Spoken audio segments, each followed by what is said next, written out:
Right, thanks to the Minister and to Mr. Massey, Mr. Callanan for coming in. I think that a few things needs to be put on the record. There's a lot of commentary over the last week. Being honest with you, I think if you went out and went in the beer with your man St. Vickis for a week, it wasn't going to change the decision. Let's be straight up.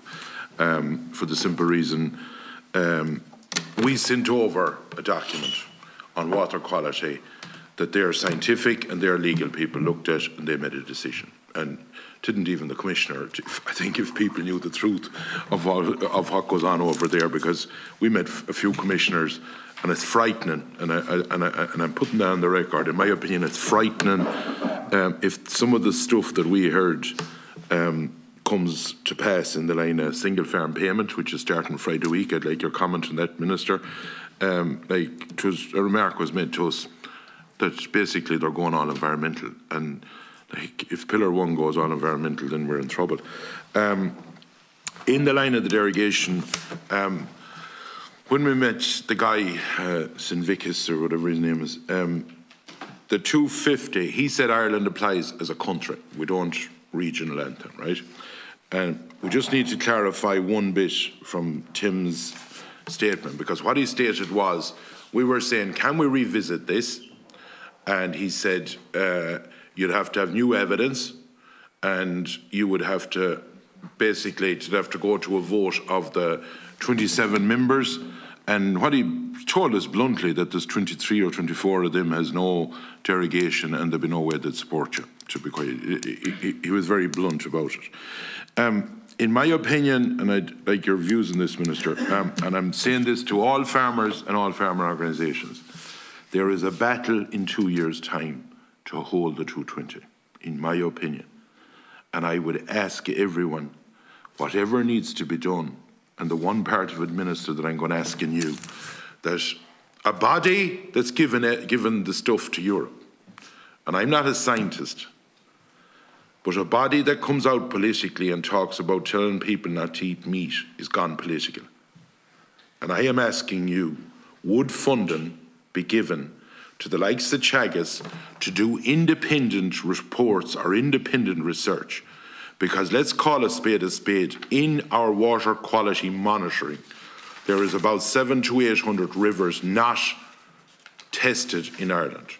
There is 1,600 tested once a year, and there is about 260 or 70 tested on a fairly regular basis. And while the decisions that's made there's a lot of consequences for the agricultural sector. And I think that from an agricultural point of view, to me, and I'm not accusing anybody of anything, but what I am saying is, I believe that we deserve an independent body on the farmer side to be able to monitor this as well, to know that everything is being done right. And I would ask you, would you look at giving, be it Teagasc, or work with the farmer organisations to come up with an independent. I saw it done. We done it in Bogs, and in fairness, it worked. So I would ask you, would you allow that to be done? My understanding, and I think I was the person that actually brought it up. I spoke about cows in Caith and heifers in Caith, and this was September. And he wasn't comfortable, your man, when I said to him, like, what's going to happen? Are you going to expect cows to be killed next February, March or April if they're in Caith? And I know you'll say that there was some of this. And yeah, there was a lot of commentary on it over the last year. There's no point in saying there wasn't. But my understanding from him, and maybe I picked it up, but he stated the 30th of September. He also stated that that he would work with the Minister or the Department, that he wouldn't like to see anything, bad in animal welfare. And I think that there's an opening there, or maybe an opening. I'm not going to go making rash comments. I think there may be an opening there under animal welfare because of the lateness of the final decision. And I would ask you, would you look at that? The other thing that's worrying, Minister, and I think that us as a committee farmer organisations and your department. It's one thing we could learn, or I learned anyhow, and I think the rest of the guys learned. We went into different commissioners, and we went into the Forestry Commissioner, and all we were told about was the groups from Ireland on the environmental side that was going in pushing their story. And I think that us as farmers and our committee, where I'm not exempting us from it, should be going to those places, to those commissioners and the legal people and the other ones that's with them more often, to be giving the story of the Irish farmer, because sometimes there may be a different story being told by others that's not helping our cause because it was quoted to us. And I would ask your department to do that more, but we talked about it as a committee, and I would ask the farming organisations to do it as well. And the 220 is the next game in town, in my opinion. And I think that, you know, we can give out and we can call you everything. And like, I'm not going to do that for the simple reason I saw it be answered with your man. He made it clear. And there's no point in, you know, we can give out about everyone and call everyone anything. But the bottom line on it is that decision was made in Europe with the tablet that we sent over to them. That's being quite frank about it from DPA. We gave them the medicine to finish us off. So that's what I have to say on that, and I hope some people mightn't like what I have to say, but I'm saying this there. The other bit I want to know, Minister, are you on course, and in fairness, I think the person over it is pretty good, are you on course for the payments on the 17th of October and the 24th or whatever in the line of the farmers? And the last question I have for you, can you give me some update on this 65 kilometre that I'm hearing about day in, day out, in the line of shifting cattle? If a farmer is going to a mare, to put it simple, and throws a lot of cattle into a trailer and heads off, it's 40 miles. So can you clarify? Have to bring up two important issues now. Do they need anything? We're here on nitrogen and water quality. Yeah. And if we want, I'd rather deal with nitrogen and water quality, and at the end of the meeting, the Minister might address. Yeah, well, you might just give me a bit of something at the end of it. Yeah, at the end of the meeting, you might do the transfer, because that's been raised with a good fuels minister, and obviously, I was going to mention made payment dates. Yeah, but we'll stick to nitrogen and water quality, and when we get to the end of the meeting, you might do that. And I know there's something you want to do at the end of the meeting as well, Minister. So we might just stick to nitrogen and water, and then deal with Michael's other points at the end. Perfect. Thanks, Ciara, and thanks, Deputy Fitzmaurice. And listen, as you say, I think the fact the committee visited and got first-hand the feedback in terms of the backdrop to the negotiation to the derogation, and indeed, I think you're absolutely right, the challenge we have in relation to making sure we're now working collectively together to make sure we hold that 220, because we are one of only three that have the derogation. Every other member state that doesn't has to farm at a maximum of 170. We believe and have clearly communicated, and there's good reasons why we have it, but to get and continue to have that derogation from the 170, we need to be meeting the ambition in terms of improving water quality, because if we're not showing those trends improving, it's a very, very challenging situation. And I think you were clear in relation to that backdrop in relation to your engagement with the Commission. You mentioned there a couple of issues in relation to, for example, the nitrates figure for welfare in calves, and also in terms of how we do our nitrates action programme review now over the course of the end of this year. There's a couple of issues we are looking at, which could, where we could adjust the nitrogen excretion rates for certain categories. So one of those is calves. At the moment, from 0 to 9 months is one standard average. We believe by looking at it and, for example, as making an assessment based on 0 to 3, that there's possibility to adjust that. The team are also looking at in relation to protein content, for example, for meal, if that is something as well which can provide flexibility. I think also, I mean, the key thing we also have to look at is see how we can support farmers in relation to working together in relation to the export of slurry.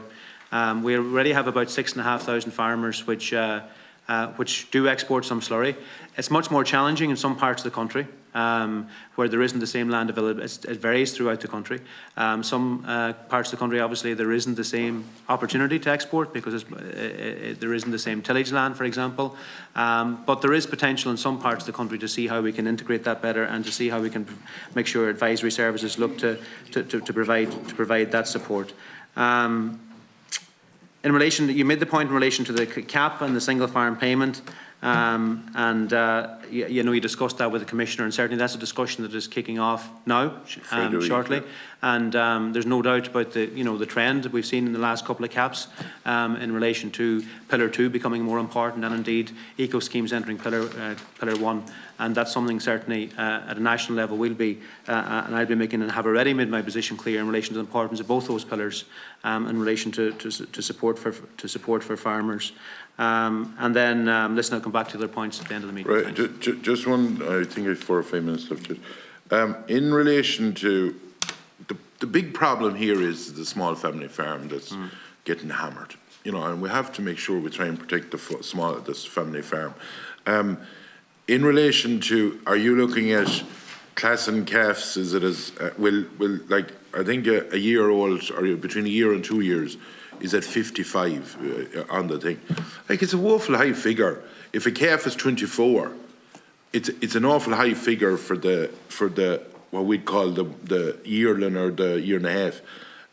Is that going to be looked at in the line of nitrates? Because I believe that there's an awful need to look at I think it's very high. Like a suckler cow is 65, isn't that correct? Correct. And a 13 or 14 month old heifer weanling is 55. That's what they go down as. Like, I would ask you to look at that in the line of the.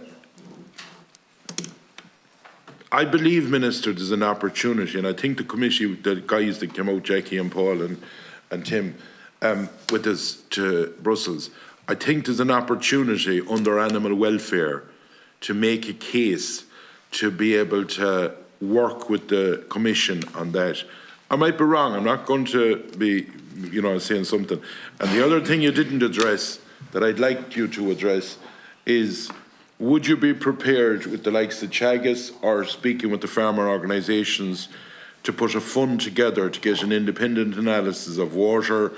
Because I believe that anybody that puts out a tweet or puts it up anywhere to say to get out of meat or not be eating meat is gone political. And if you're gone political, then you have agendas. And I believe that we need to get for the betterment of everyone. If there's 2 doctors tell you that you're sick, you can believe them better than one.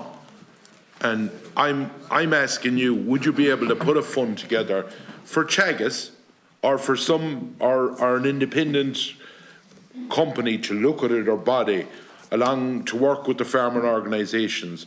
Because I believe that we need to make sure that the evidence we're given is concrete. Would you address that part? Yes, so thanks, Deputy Fitzmaurice. So the EPA is the national scientific body that gathers the data, as you know. They gathers the data, as you know. And listen, they do gather that data in a robust and a scientific fashion. And it's important we support them to do that and make sure that that data is comprehensive. As well, and that's something we'll seek to continue to make sure that there's funding in place to make sure that the data that we have best equips us to actually provide the best outcome for farmers. It is, I would agree, that it's important they stick to the science, but they are robust and do provide robust scientific data, and it's important that that is their focus. And then in relation to, on a wider basis, obviously, how we work with Teagasc and the advisory services to support farmers in relation to the practical implementation of advice on farms.